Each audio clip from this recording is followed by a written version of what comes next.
नमस्कार दोस्तों, एक बड़ी अपडेट है। हाई कोर्ट ने आज तीन बड़ी खबरों पर यानी तीन बड़ी आदेश जारी किए हैं। उन्हीं के संबंध में ये अपडेट है।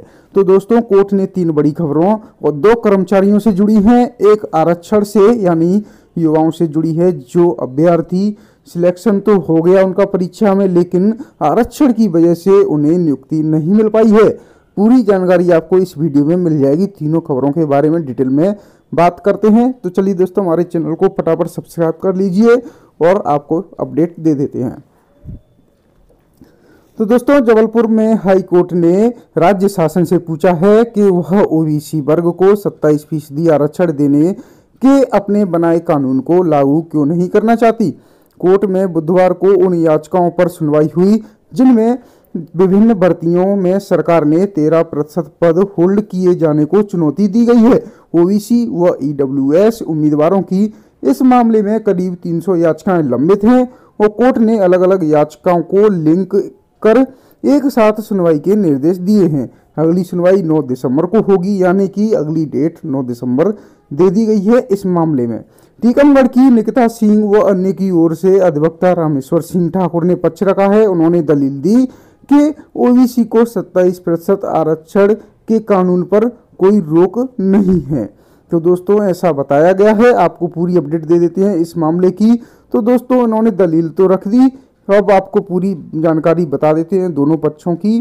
तो दोस्तों, दोनों पक्षों ने दलील क्या क्या दी। तो दोस्तों, सरकार की ओर से अतिरिक्त महाधिवक्ता अमित सेठ की दलील थी कि ओबीसी वर्ग के 13% पदों को ही होल्ड पर रखा गया है, जबकि सामान्य प्रशासन विभाग के एक प्रपत्र के आधार पर 13% को छोड़कर शेष 87% के नतीजे घोषित कर दिए गए हैं। और याचिकाकर्ता के तरफ से जो वकील थे, उन्होंने अधिवक्ता थे, उन्होंने अपनी दलील दी है कि याचिकाकर्ता के अधिवक्ता सिंह की दलील थी कि सामान्य प्रशासन विभाग ने महाधिवक्ता के अभिमत के आधार पर उक्त प्रपत्र जारी किया था, जो अनुचित था। यानी कि याचिकाकर्ता के जो अधिवक्ता थे, उन्होंने इस प्रपत्र को अनुचित बताया है। वहीं दोस्तों, 27% आरक्षण पर स्टे न होने के बाद भी राज्य सरकार उसे लागू न करके उम्मीदवारों के भविष्य के साथ खिलवाड़ कर रही है, ऐसा याचिकाकर्ताओं के अधिवक्ता ने भी बताया है। और ये भी सही बात है दोस्तों, 27% आरक्षण जब से आया है, 13% यानी 13% पदों को होल्ड पर रखने की वजह से कई अभ्यर्थियों के भविष्य के साथ खिलवाड़ हो रहा है, क्योंकि केस है और ये चलता रहेगा तब तक इनको नियुक्ति नहीं मिलेगी उन पदों पर जो उस लिस्ट में जिनके नाम हैं। और उन पदों के 13% पद हैं जो उसमें लिस्ट में नाम है, उनको नौकरियां मिलनी है। उनको नौकरियां तब तक नहीं मिलेंगी जब तक ये मामला निपट नहीं जाता पूरी तरह से। और बता दें दोस्तों, आपको दूसरी अपडेट क्या थी कि दोस्तों 3 साल का इंतजार खत्म हो गया है। 1484 शिक्षकों के पदों पर भर्ती का रास्ता साफ कर दिया है हाई कोर्ट ने। 3 साल से नियुक्ति का इंतजार कर रहे ओबीसी कैटेगरी के चयनित 1484 शिक्षकों की भर्ती का रास्ता साफ हो गया है। दरअसल सुनील तिवारी ने ओबीसी को लेकर 3 साल पहले 2 दिसंबर 2021 को दायर याचिका वापस ले ली है। उच्च न्यायालय ने ओबीसी के पदों पर नियुक्ति संबंधी स्टे भी निरस्त कर दिया है। तो दोस्तों, ये भी अच्छी बात है, इसलिए याचिका वापस ली। तिवारी का चयन 14 मार्च 2022 को ही हो गया था। उनका चयन हो जाने से अब उनके हित इस भर्ती में किसी प्रकार से प्रभावित नहीं होंगे। मूल नियुक्ति किसी भी नियम से हो, 6 वर्ष की अस्थायी सेवा होने पर पेंशन का हक दिया जाएगा। तो ये पेंशन के संबंधित में एक और आदेश हाई कोर्ट ने जारी किया है।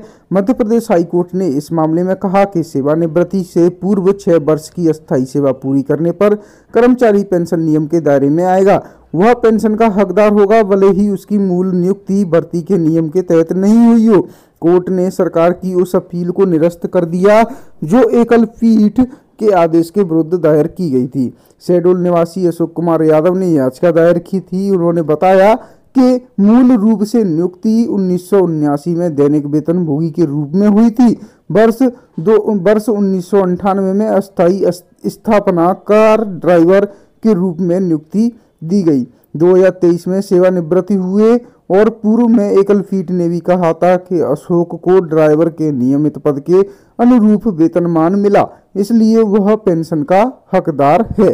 तो दोस्तों काफी गंभीर मामले हैं जिन पर सुनवाई की गई है, लेकिन दोस्तों 1484 शिक्षकों के पदों पर भर्ती का रास्ता साफ हो गया है।